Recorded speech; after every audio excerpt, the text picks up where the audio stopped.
Thank you, Mr. Chairman, and I said in a minute that our ranking member gave me, but again, I want to welcome our two senators and appreciate your leadership on energy for many years.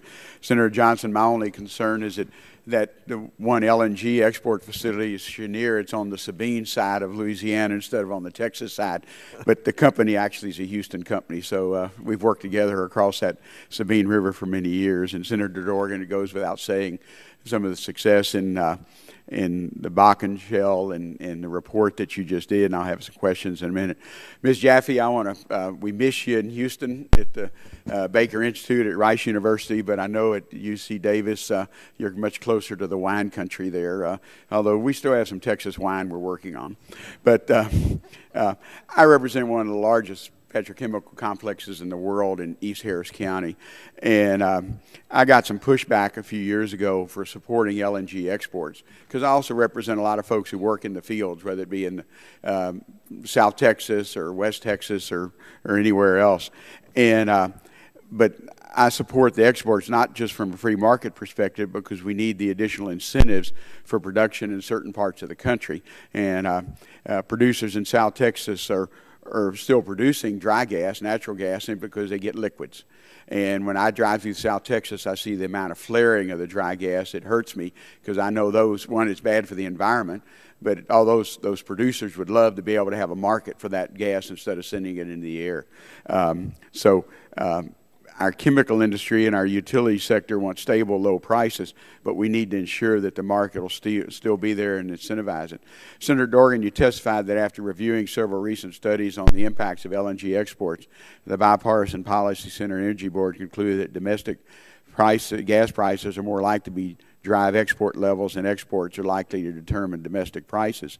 This is an important point, because I think it's fear that we have 19 export applicants that could end up constructing export terminals. I just don't see our market allowing 19 of them.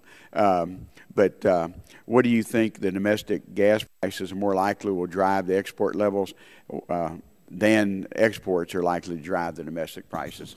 Why do you think that's going to happen? Well, first of all, I don't think any of us really understand very well the economics of moving liquefied natural gas from our country after recovering it and moving it halfway around the world. I don't think anybody fully understands the economics of it, but I do think that if natural gas prices were to rise in this country in any significant way, that would have an impact on whether it would be economical to continue that practice. The studies suggest that there would be an impact, but it is very, very modest. And just how little we knew 5 years ago about where we are today describes how little we know today about what might or might not happen. All we can do is use an antenna for guidance on what should be the best practices and what should represent the best interests of our country. Well, and my colleague from Illinois, I was proud to be on the committee. We did the 05 energy bill, and at that time, Congressman Terry and I actually had an amendment to that bill that federalized importing, because I have a chemical industry, and we were getting our lunch eaten by Rotterdam, and the North Sea gas was cheaper. So we wanted to import it. And now the good example of the Cheniere there in Sabine River, they built an import facility, but now they're investing another $2 billion to build an export facility. So you're right, our crystal ball just doesn't work as well as we would like it to do.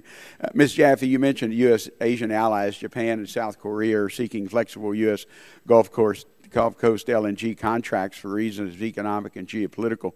Can you elaborate on their geopolitical calculation for wanting this LNG, particularly obviously Japan, because of their decision to downgrade nuclear, and they're buying LNG from anybody who can sell it to them.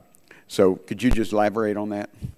Yeah, I think that it's important in the context of the Arab Spring and also, of course, in the past history with Russia, that these countries want to be able to buy natural gas from a market where there's multitude of competitive players. So the gas is not controlled by a state monopoly. They don't have to worry about there being a change of power in a country and suddenly their contract isn't honored, or that there's some leverage, geopolitical leverage, that's brought to bear in the discussion of supply. So the great thing about the United States market is that through innovation and competition, we have dozens and dozens and dozens of companies. And we have a very competitive market. We have what we call natural gas on gas pricing. So in other words, we don't have an artificial price tied to oil or some other commodity. So by allowing some amount of exports, what it means is countries like Japan or South Korea can ask for a natural gas price tied to a market price and not be subject to sort of artificial constraints, not have to worry about cutoff of supply.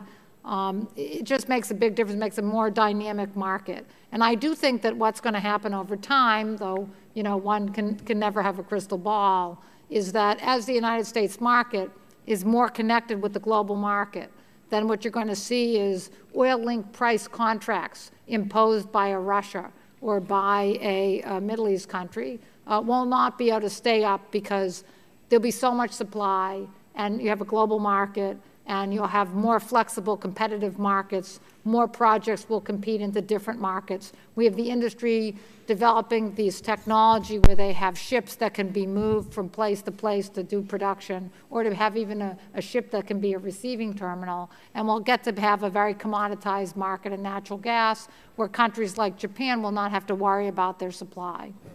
Mr. Chairman, I know I'm out of time. I had a question for Mr. Bradbury. I'd like to submit it, but I'm glad we're at 2% leakage on methane, and that's below the 3.